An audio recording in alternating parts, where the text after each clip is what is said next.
네, 안녕하세요. 사건 사고와 보험 이야기를 다루는 채널 사건사고TV 김지훈입니다. 네, 오늘은 교통사고로 화상을 입은 경우 어떻게 손해배상을 잘 받을 수 있는지, 또 무엇을 챙겨 보아야 되는지 한번 알아보도록 하겠습니다. 교통사고로 화상을 어떻게 입을 수가 있을까요? 만약에 내가 차에 탑승 중이었다면은 차에 불이 붙어가지고 그런 화염 같은 거에 직접적으로 화상을 입을 수도 있겠죠. 아니면은 차량에 화재가 발생해서 뜨거운 공기라든지 아니면 차량의 뜨거운 표면 이런 데에 신체가 닿아가지고 이렇게 화상을 입는 경우도 있을 거고요. 아니면은 보행 중에 사고가 나가지고 밖에 깔려가지고 끌려갔다 이랬을 때 신체랑 이런 아스팔트 바닥이랑 마찰이 생길 거 아닙니까? 그렇게 마찰열로 인해 가지고 화상을 입는 경우도 있겠죠. 그런데 이 화상이란 거는 다른 골절 사고처럼 몇 달 지나서 뼈만 잘 붙어가지고 치료가 끝나는 게 아니죠. 굉장히 장기간이 걸립니다. 화상으로 인해 가지고 피부가 개사했다든지 이런 경우에는 다른 피부를 가져와서 피부 이식술을 해야 될 수도 있고요. 그리고 이런 관절 부위에 화상이 생겨서 구축이라 그러죠. 피부가 화상으로 인해 가지고 굳어버리면 이런 관절 움직임에 이런 장애도 남을 수 있고요. 이런 노출면이라 그러죠. 머리, 이런 눈, 코, 입, 귀, 이런 얼굴, 그리고 목 이런 데에 화상으로 인한 흉터가 생겼다. 혹은 이런 노출면, 손이나 이런 팔 아니면 다리 이렇게 노출면에 이렇게 흉터가 남은 경우에는 우리가 장애도 이제 평가를 받아서 그 손해배상을 청구할 수가 있는데요.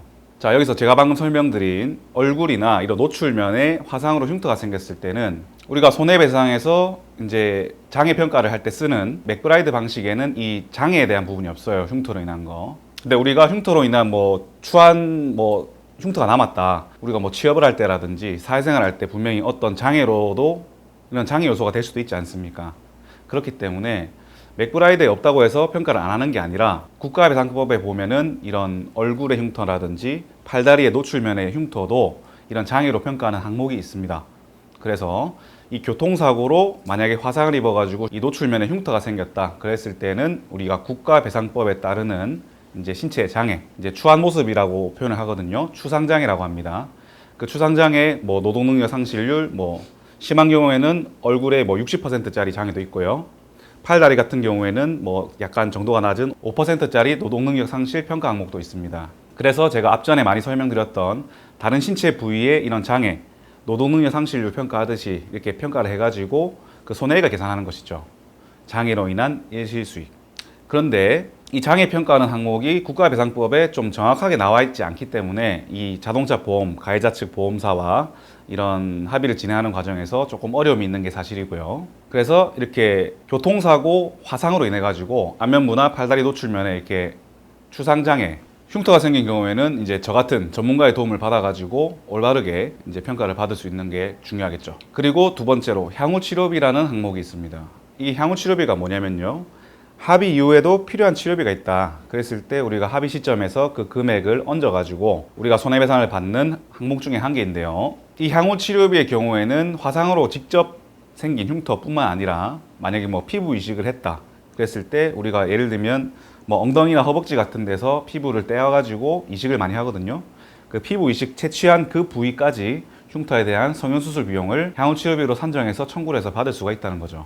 정리하자면 교통사고로 화상을 입은 분들 같은 경우에는요. 노출면에 흉터가 생겼을 때는 이게 장애에 해당될 수 있는지 꼭 검토를 해봐야 되고요. 그리고 흉터에 대한 성형수술 비용, 이 향후치료비에 대해 가지고 어떻게 하면은 올바르게 산정받을 수 있는지 이걸 검토해 봐야 됩니다. 마지막으로 향후치료비는 내가 성형수술이 향후에 계속 필요할 거 아니에요.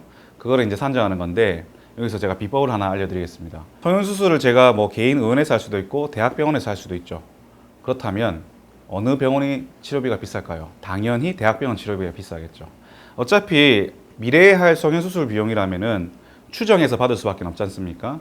그래서 성형외과에서 이 향후치료비 추정서라는 걸 발급받게 되는데요.